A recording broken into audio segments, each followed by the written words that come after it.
You know, the book of Isaiah, it's very interesting and often strange, and yet even disturbing at times. Well, today is no exception, and we'll be looking at the oracles of Isaiah. And what is an oracle anyway? Well, stay with me to the end of this video, and let's find out. Welcome back to the channel, and I'm David, and we're in the book of Isaiah, and we're focusing on chapters 18 through 22 today. These chapters, with maybe the exception of chapter 22, are often some of the most overlooked sections of the Old Testament. What do I mean by that? Well, you'll sometimes hear some of the things in these chapters mentioned, but it's doubtful that they'll be in the top 10 list of what your pastor's going to be preaching on in his favorite sermons. Now, I know what you're thinking. Isaiah? Isn't that just a bunch of prophecies? Well, you're right, it is. But these particular chapters offer us a much broader look at God's global plans, not just for his people, but for all the nations. Chapters 18 through 22 is often called the oracles or burdens against various nations, and even Jerusalem itself. Now, some of you may be trying to figure out whether these things that are spoken about these nations thousands of years ago have anything to do with our lives today. And that's a great question. The answer lies within the timeless truths of these passages concerning God's sovereignty, human pride, and the consequences of our choices.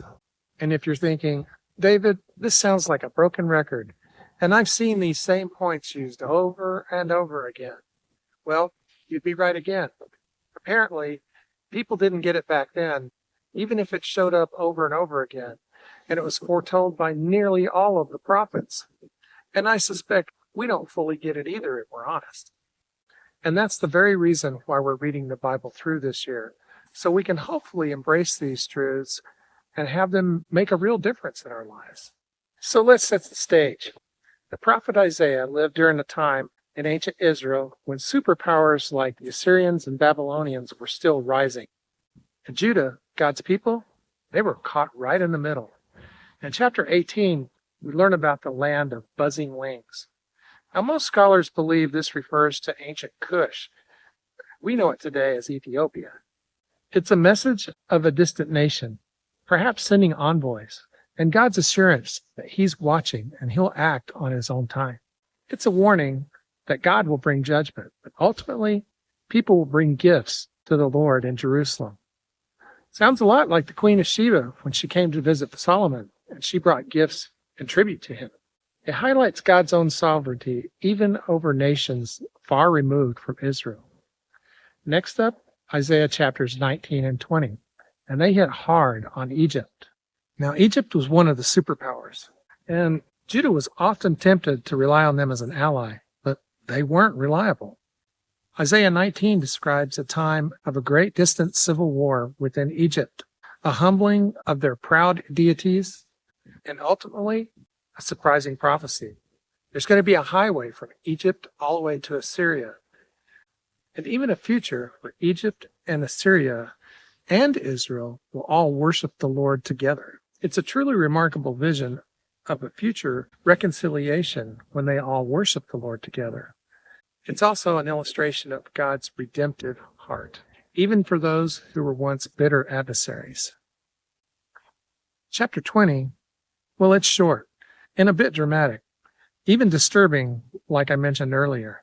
Isaiah has to walk around naked and barefoot for 3 years as a sign to Egypt and to Cush for their coming humiliation at the hands of the Assyrians. Think about that. If God asked you to walk around naked for 3 years, that'd be one of the things you would do?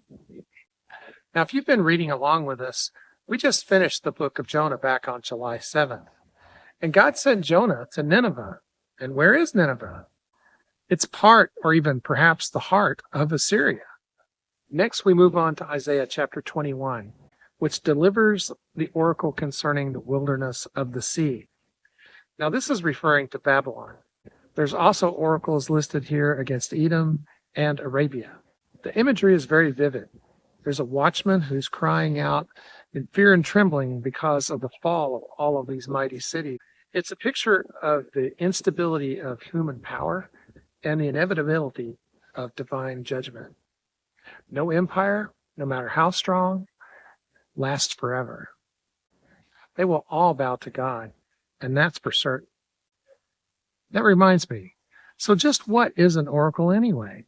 Well, in the Bible, an oracle is generally referred to as a divine communication, or you might think of it as a revelation from God. It's often delivered through a chosen individual, like a priest or a prophet, or in our case, Isaiah. It can be a specific message, a set of instructions, or a prediction about the future.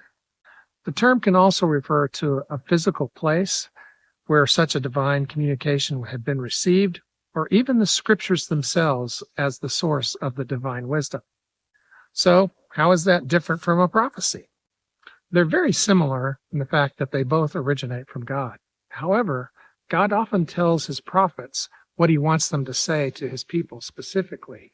The audience for the prophecy is almost always directed at his people. Oracles, however, are mostly directed at world affairs. And in this case, specifically, it's against the world powers of the day. And more importantly, they are directly communicated from God to someone without any alteration of the message. In other words, God says, quote me on this. These general distinctions between the two, well, they're not absolutes, but it does give us a bit of a handle so that we can tell what is an oracle versus what is a prophecy. And finally, we arrive at Isaiah chapter 22, an oracle concerning the Valley of Vision. This is a clear reference to Jerusalem itself. This chapter is a stark contrast to the previous ones because it's a message to God's own people, specifically Judah, during the time of crisis. Instead of repentance, Isaiah sees revelry and a false sense of security.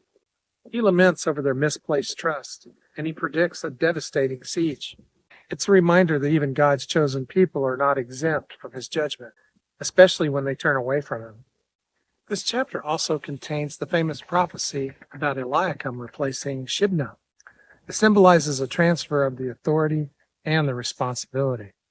So, what's the big takeaway from these 5 chapters? Well, first, they demonstrate God's sovereignty over all the nations. No empire, no group of people is outside of his control and his ultimate plan. Second, we see his justice. He holds everyone accountable for their actions.